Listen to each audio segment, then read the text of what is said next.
Alors, le résultat d'apprentissage aujourd'hui était de venir à bout d'exprimer une droite algébriquement dans l'espace tridimensionnel.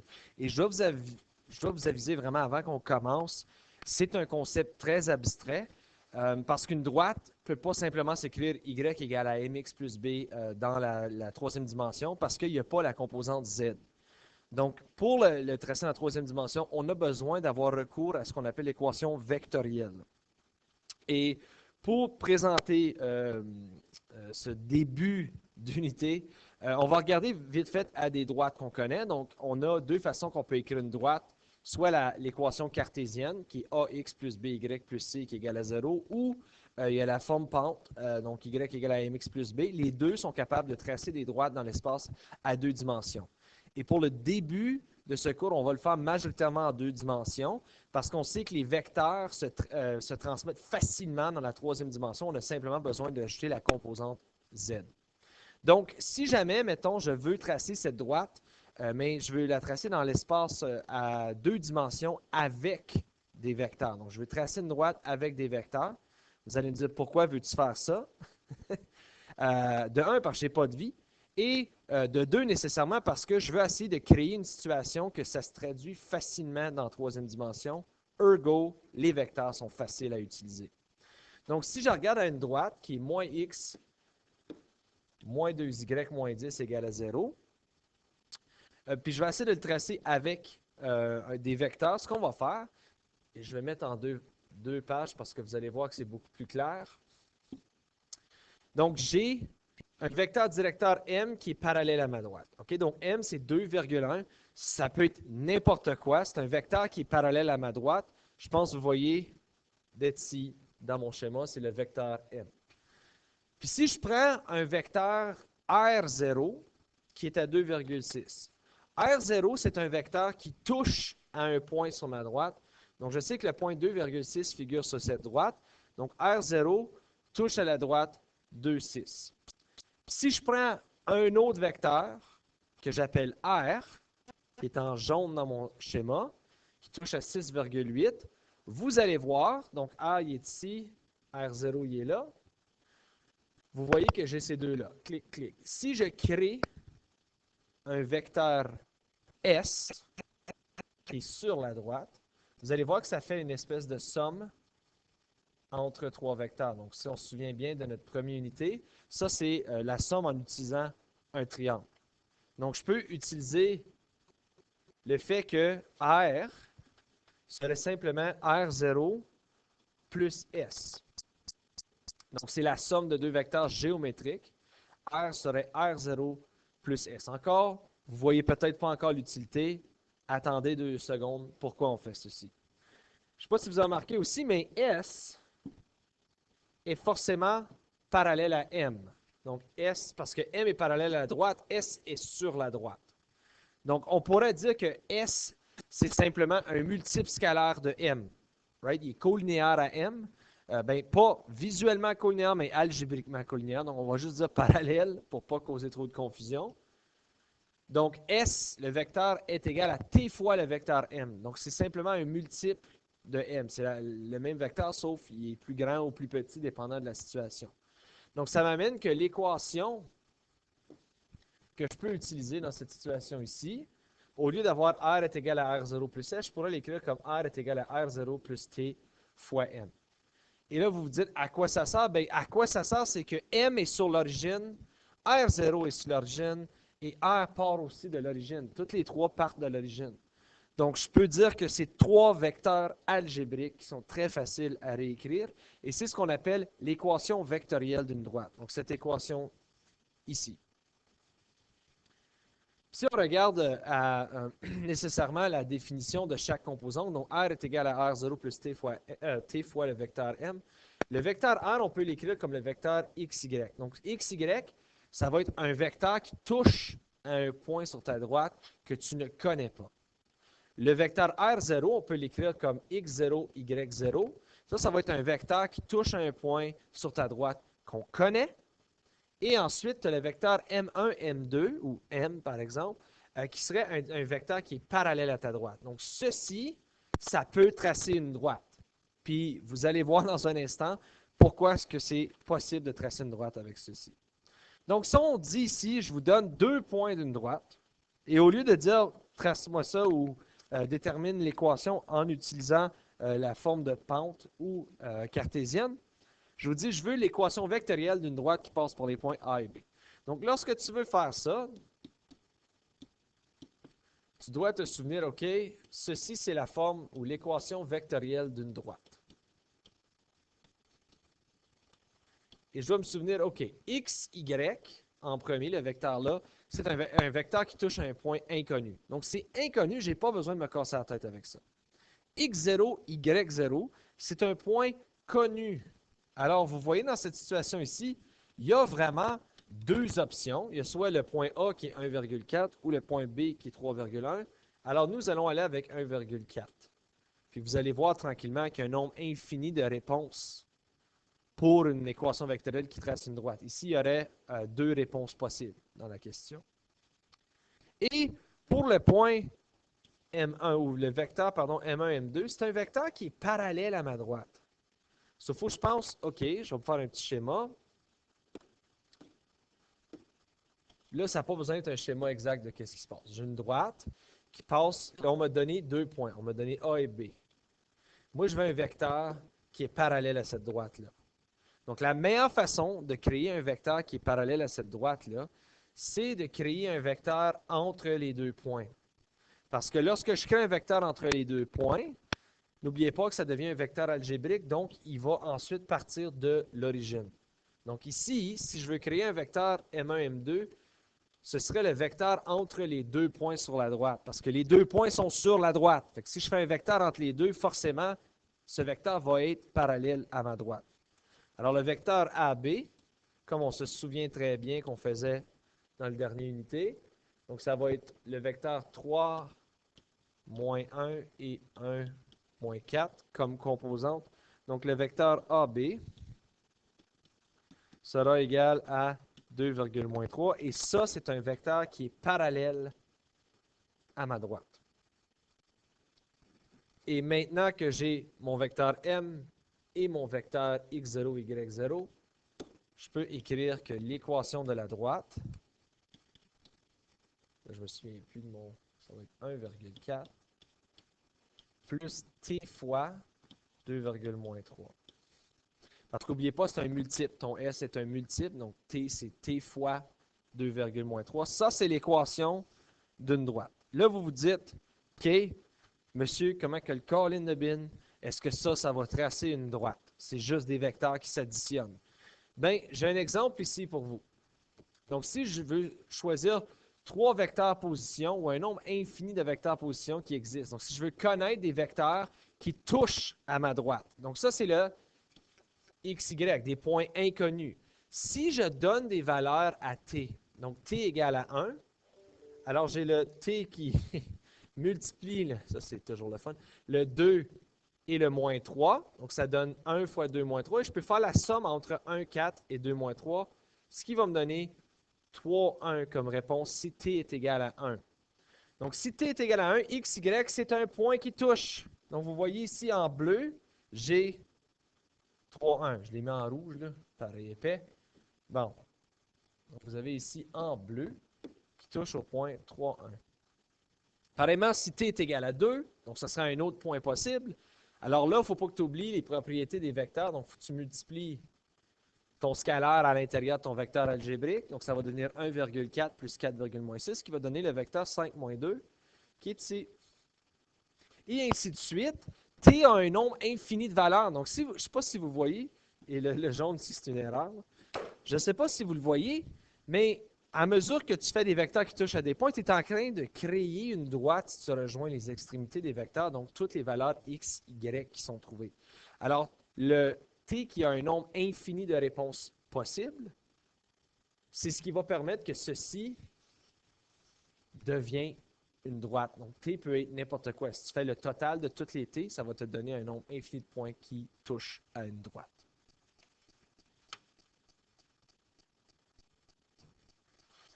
Prochainement, on peut aussi vérifier si un point apparaît sur une droite dans une équation vectorielle. Donc, si jamais je te dis, est-ce que le point 2, 3 apparaît sur la droite, n'oubliez pas, ceci, c'est votre formule. Donc, on avait 1, 4 plus t fois, plus t fois 2 moins 3.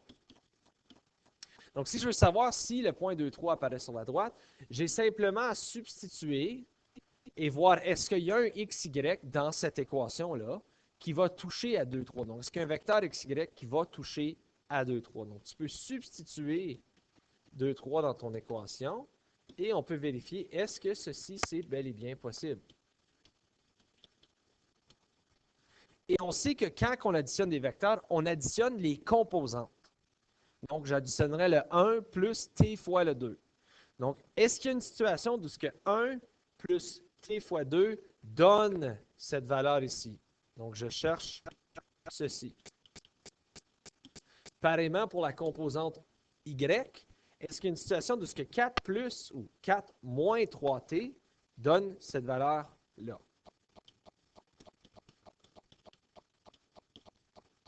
Donc, ce que tu as à faire ici, si on retourne un peu à la 9e année, ça devient de l'isolation de variables. Donc, vous allez voir que ici, ça va me donner que t est 1/2. Vous allez voir que ici, ça va donner que t est 1/3. Et là, écoute, je ne suis peut-être pas le plus grand des mathématiciens, mais je crois que t ne peut pas avoir deux valeurs en même temps. Donc, vu que le t n'est pas constant dans les deux cas, non.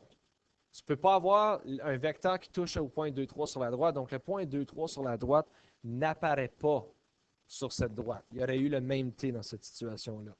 Donc, ce qu'on vient juste d'écrire, c'est ce qu'on appelle les équations paramétriques. Donc, les équations paramétriques, si on revient un peu à notre équation vectorielle qui était xy est égal à x0, y0, plus t fois m1, m2. Donc, nécessairement, si je prends chaque composante individuellement, donc je vois que c'est x égale à x0 plus t fois m1. Et y, c'est y0 plus t fois m2. Et parfois, sur un test ou sur une évaluation, je pourrais te donner les équations paramétriques au lieu de l'équation vectorielle.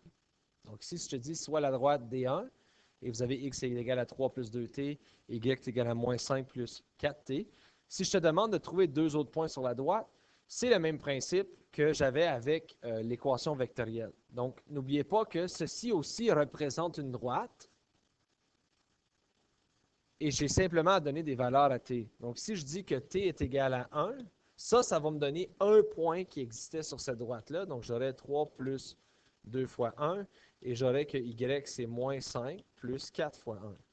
Donc, vous allez vite voir que ça va vous donner un x de 5 ici. Et ici, ça va donner un x de moins 1. Donc, 5, moins 1, c'est une coordonnée qui existe sur cette droite. À cause le x est 5 et le y est moins 1.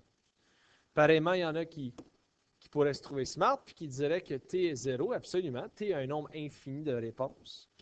Si t est 0, tu vas te retrouver avec ceci. Et vous allez voir que ça donne 3 et moins 5, ce qui serait 3 et moins 5 comme coordonnées. Mais n'oubliez pas, regardons ici, ça c'est x0, y0, là. Les mêmes que dans notre équation vectorielle. Donc, effectivement, je peux voir une coordonnée juste en regardant ici. Je vois que ça c'est les vecteurs qui sont parallèles à la droite. Ça, c'est le vecteur M, le 2,4. 3,-5, c'est ton x0, y0. Donc, c'est un vecteur qui touche à un point qu'on connaît déjà. Donc, ce qui m'amène à la deuxième partie, écrire une équation vectorielle de cette droite. Mais on n'oublie pas, l'équation vectorielle, c'est un vecteur qui touche à un point inconnu, qui est égal à un vecteur qui touche à un point connu, plus t fois un vecteur parallèle à ma droite.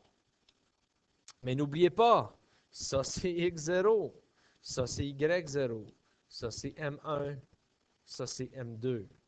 Donc, je peux facilement réécrire cette formule-là dans sa forme vectorielle.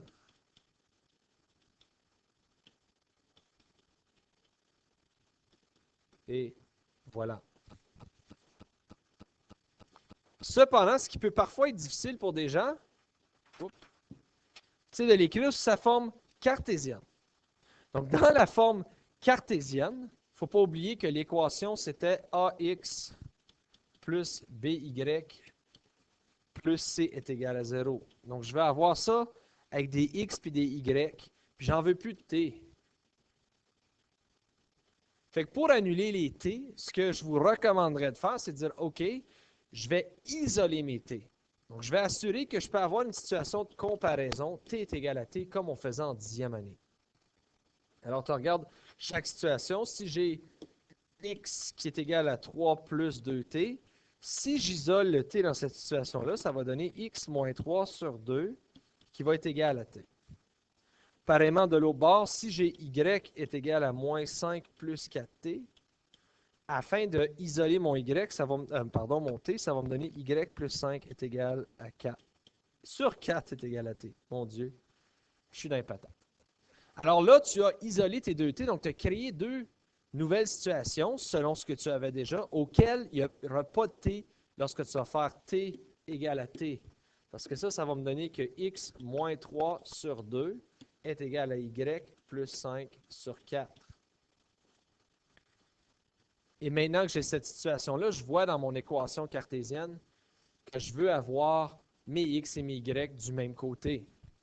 Donc, éventuellement, il va falloir que j'envoie des choses du même côté, mais peut-être je peux commencer par isoler ou me débarrasser de mes dénominateurs. Alors, je vois que 4, c'est le plus grand dénominateur, donc je peux faire x4 ici. Et x4 en haut là, je vois déjà que x4 divisé par 2, donc ça va être comme dire x2.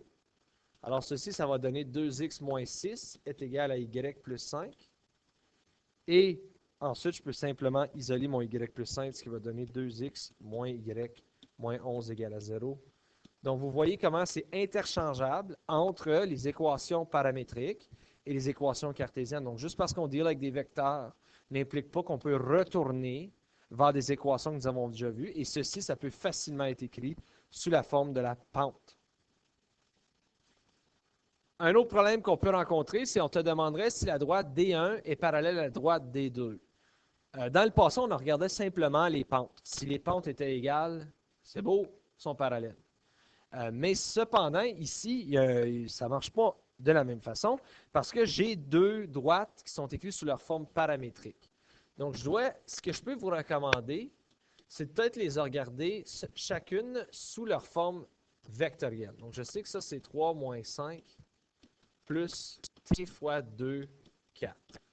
Et de l'autre côté, ma deuxième équation, ça va être xy qui va être égal à 1, 8 plus t fois 3, 12. Il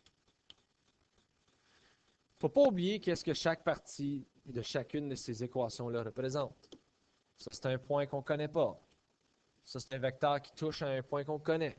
Ça, c'est un vecteur qui est parallèle à la droite. Et là, c'est d'où ça devient intéressant. Je ne peux peut-être pas comparer les droites, mais ils ont chacun un vecteur qui est parallèle à leur droite propre. Right? 2, 4 est parallèle à la droite D1 et 3, 12 est parallèle à la droite D2. Fait que forcément, si je peux montrer que lui, il est parallèle à lui, il faut que les droites soient aussi parallèles. Right? So, si le vecteur de D1, qui est parallèle à D1, est également parallèle au vecteur de D2, donc D1 et D2 doivent être parallèles l'une à l'autre. Donc, je vois beaucoup plus facile de comparer des vecteurs que de comparer des droites. Et on sait comment trouver si les vecteurs sont parallèles. Tu as simplement à démontrer est-ce qu'ils sont colinéaires. Donc, c'est ceci qu'on cherche. Est-ce qu'il y a une valeur K? Donc, est-ce que 1 est un multiple de l'autre? Ce qui implique que, si c'est vrai, il va y avoir un K tel que 2 va être égal à 3 fois K, et il va y avoir un K tel que 4 va être égal à 12 fois K. Si vous les isolez, vous allez voir que ça me donne 2 tiers comme K ici, et ça me donne 1 tiers comme K ici. Et là, je vois que non, il n'y a pas un K, donc il n'y a pas un multiple qui va multiplier 3, 12, qui va faire en sorte qu'il y ait un multiple de 2, 4. Donc non, ces droites, ces deux vecteurs-là ne sont pas parallèles, donc les droites ne sont pas parallèles non plus. Okay? Donc, on va beaucoup comparer des vecteurs au lieu de comparer des droites ou des plans dans l'unité. Donc, aussitôt que vous voyez que vous pouvez comparer des vecteurs, c'est beaucoup plus facile. Alors, un petit recap. J'ai pris mes deux équations de droite. Je me suis dit, ce vecteur-là est parallèle à la droite D1. Ce vecteur-là est parallèle à la droite D2. Donc, si les vecteurs sont parallèles, les droites sont parallèles aussi. Mais les vecteurs ne sont pas parallèles, donc les droites ne sont pas parallèles non plus. La réponse à cette question-là, c'est non. Pour la prochaine partie, je vous avais demandé de tracer une droite par rapport à l'équation cartésienne. Ça peut être peut-être une revue pour certains d'entre vous, mais quand tu l'avais dans l'équation cartésienne, la manière la plus facile, c'était simplement de trouver l'abscisse et l'ordonnée à l'origine, et ensuite de tracer une droite entre ces deux points-là. Donc, si on cherchait l'abscisse, on mettait x égale à 0. Alors, tu te retrouvais avec moins 5y plus 20 égale à 0. Donc, tu pouvais dire que y était égal à moins 4. Alors, tu avais un point A qui était 0, moins 4. Donc, si je me retrouve ici, 1, 2, 3, 4. Pareillement, si je voulais un deuxième point, je trouvais l'ordonnée à l'origine. Donc, ça me donnait 4x plus 20 est égal à 0. Et ça me donnait que x est égal à moins 5. Donc, j'avais le point B qui était moins 5,0. Oups, je t'ai pu faire un vecteur. N'oubliez pas, ça, c'est des points et non des vecteurs. Donc, si je veux tracer une droite entre ces deux-là, c'est relativement facile. J'ai maintenant 2 points, donc je fais simplement juste rejoindre mes points. Cependant, dans la deuxième partie de la question, on demandait de trouver un vecteur position qui est perpendiculaire à cette droite. Donc, un vecteur perpendiculaire à ma droite. Et il y a sûrement des gens qui se sont grattés la tête parce qu'ils disent comment je peux comparer un vecteur avec une droite. Et la réponse à cette question-là, c'est que tu ne peux pas comparer un vecteur à une droite pour voir s'ils sont perpendiculaires, mais tu peux comparer un vecteur à un vecteur. Alors, la solution, c'est de créer un vecteur qui est parallèle à cette droite et de trouver un vecteur qui est perpendiculaire à ce vecteur.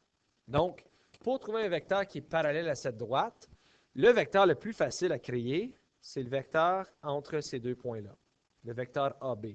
Donc, n'oubliez pas, si je fais un vecteur en 2 points, il faut qu'il soit parallèle parce qu'il est sa freaking droite. Mais ensuite, n'oubliez pas, il va partir de l'origine lorsque je vais l'écrire algébriquement. Donc, si je crée le vecteur AB, n'oubliez pas, ton point A, c'était 0, moins 4. Ton point B, c'était moins 5, 0. Ça va donner moins 5, 4. Okay? Parce que tu vas avoir moins 5, moins 0 et 0, moins 4 pour tes deux composantes. Donc, ça donne le vecteur moins 5, 4. Ça, c'est un vecteur qui est parallèle à ma droite. Mais moi, je cherche un vecteur qui est perpendiculaire à la droite. Alors là, on se souvient, OK, perpendiculaire, ça veut dire qu'il faut que le produit scalaire donne 0. Donc, si je cherche un produit scalaire qui donne 0, ça veut dire que le vecteur U, il n'y a pas vraiment une valeur telle quelle. J'ai moins 5, 4, point XY qui doit donner 0. Si ça donne 0, il y a 90 degrés entre les deux. Alors, si je fais le produit scalaire, ça donne moins 5x plus 4y égale à 0. Et si vous voulez, vous pouvez l'isoler. Tu sais, je veux dire, il y en a qui s'amusent à faire ceci. 4y, c'est 5x.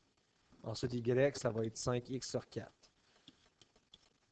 Puis là, on se dit, ben, OK, je cherche une valeur de y avec ça. Rendu ici, on peut imposer une valeur à x. Right? On peut regarder à ça et on peut dire, regarde, si je donne une valeur à x, ça va me donner une valeur d'y. Et moi, je vous recommande de dire que x est 4. Parce que c'est tellement facile de faire 5 fois 4 divisé par 4. Ça donne juste que y est 5. Right? Ça va donner ceci. Donc, le vecteur u, qui est égal à 4,5, serait perpendiculaire à ma droite. Parce qu'il est perpendiculaire au vecteur AB, qui est parallèle à ta droite. Donc, j'ai comparé des vecteurs avec des vecteurs. Mais une des choses qui est intéressante, c'est, OK, mon vecteur U, c'est, on a dit 4,5.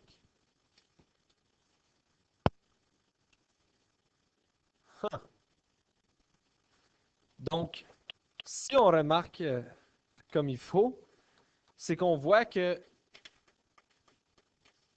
mon vecteur perpendiculaire prend les deux composantes de mon équation cartésienne. Et ça, d'ailleurs, c'est une propriété qui existe dans le monde des vecteurs dans l'espace tridimensionnel. Un vecteur normal, ça veut dire perpendiculaire, donc un vecteur qui est perpendiculaire à une droite, si tu as l'équation cartésienne, ax plus by plus c égale à 0, ça va toujours exister que le vecteur n est égal au vecteur a, virgule b de ta formule cartésienne. Ceci dit, il y a un nombre infini de réponses. Ce n'est pas la seule réponse, mais c'est probablement la réponse la plus facile et la plus vite à trouver. En dernier, je ne ferai pas les exemples avec vous, mais tout l'algèbre qu'on vient de faire s'applique également dans l'espace tridimensionnel et tout ce qui va changer, c'est encore R est égal à R0 plus T fois M, mais tu vas avoir Z, Z0 et M3 à ta disposition. Donc, ceci met fin à la leçon d'aujourd'hui. Si jamais vous avez des questions, n'hésitez pas de m'envoyer un message sur le Remont.